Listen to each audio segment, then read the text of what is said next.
Сәлеметсіздер ме балалар? Бүгін өтетін сабағымыз жиын.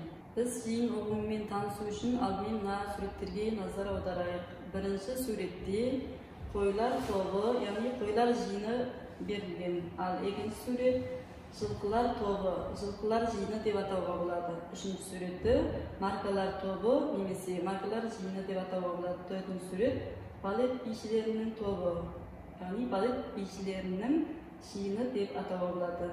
Демек, бұдан жиын дегеніміз не? Белгілі бір ортақ қасиеттерге ие болып, белгілі бір заңдылықпен біріккен объектілер жиынды құрайды. Жиынды құрайтын нысандар жиынның элементтері деп аталады. Бірде-бір элементі болмайтын жиын бос жиын деп аталады. Әдетте бос жиынды мына таңбамен өрнектейміз. Енді біз бос жиынға мынандай мысалдарды айтыламыз. Бірінші мысал: екі санына бөлінетін тақ сандар жиынын жазыңыз. Біз тақ сандардың анықтамасы екі санына бөлінбейтін сандар тақ сандар деп аталады. Онда екі санына бөлінетін тақ сандар болмайды, сондықтан оның жауабы бос жиын болады.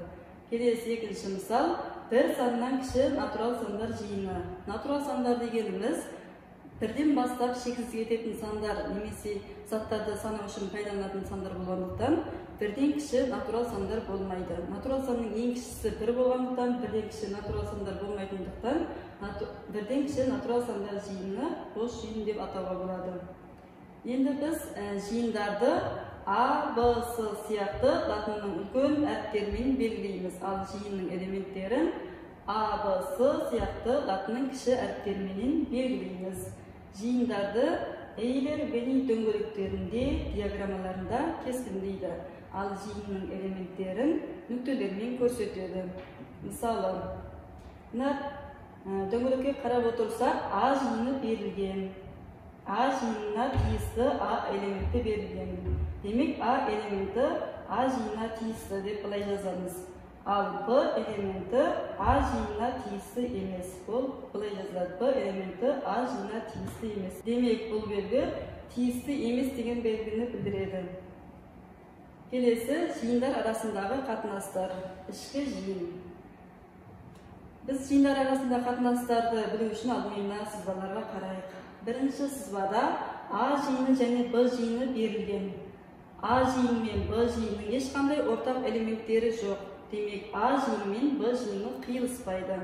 Ал келесі сызбаға қарап отырсақ, С жиыны және Д жиыны берілген. С жиыны мен Д жиынының төрт ортақ элементтері бар. Демек, С жиыны мен Д жиыны қиылысатын жиындарға жатады. Келесі үшінші сызбада F жиынының барлық элементтері E жиынының элементтері болып келеді. Онда F жиыны E жиынының ішкі жиын деп аталады. F жиыны E жиынның ішкі жиын дегенді осылай жазамыз. Мынау ішкі жиын деген таңбаны білдіреді. Келесі сызбаға қарасақ, M жиыны менен K жиыны берілген, және M жиыны мен K жиынның элементтері барлығы бірдей. Сондықтан M жиыны мен K жиыны тең жиындар болып келеді. Келесі жиындардың қиылысуы. Екі жиынның қиылысуы деп, осы екі жиынның екеуіне де тиісті элементтерден ғана тұратын жиынды айтамыз. Жиындардың қиылысу белгісін мына таңбамен белгілейміз. Енді біз осы жиындардың қиылысуына мынандай мысалдар көрейік. Бізде мына сызбада С жиыны және Б жиыны берілген. С жиынның элементтері олар 4, 7, 9, 13. Ал Б жиынының элементтері 7, 13, 2, 6, 10 сандары. Енді біз осы С жиыны менен Б жиынның қиылысуында екеуінде де 7 және 13 сандар бар екен. Демек, С жиыны мен Б жиынның қиылысуындағы элементтер 7 және 13 сандары. Келесі жиындардың бірігуі дегеніміз не? Екі жиынның бірігуі деп, осы екі жиынның барлық элементтерінен тұратын жиынды айтамыз. Мынау жиындардың бірігу белгісі. Енді біз мына мысалға қарап көрейік. С жиыны және Б жиыны берілген. С жиынның элементтері 4, 7, 9, 13. Ал Д жиынның элементтері 2, 10, 7, 6, 13.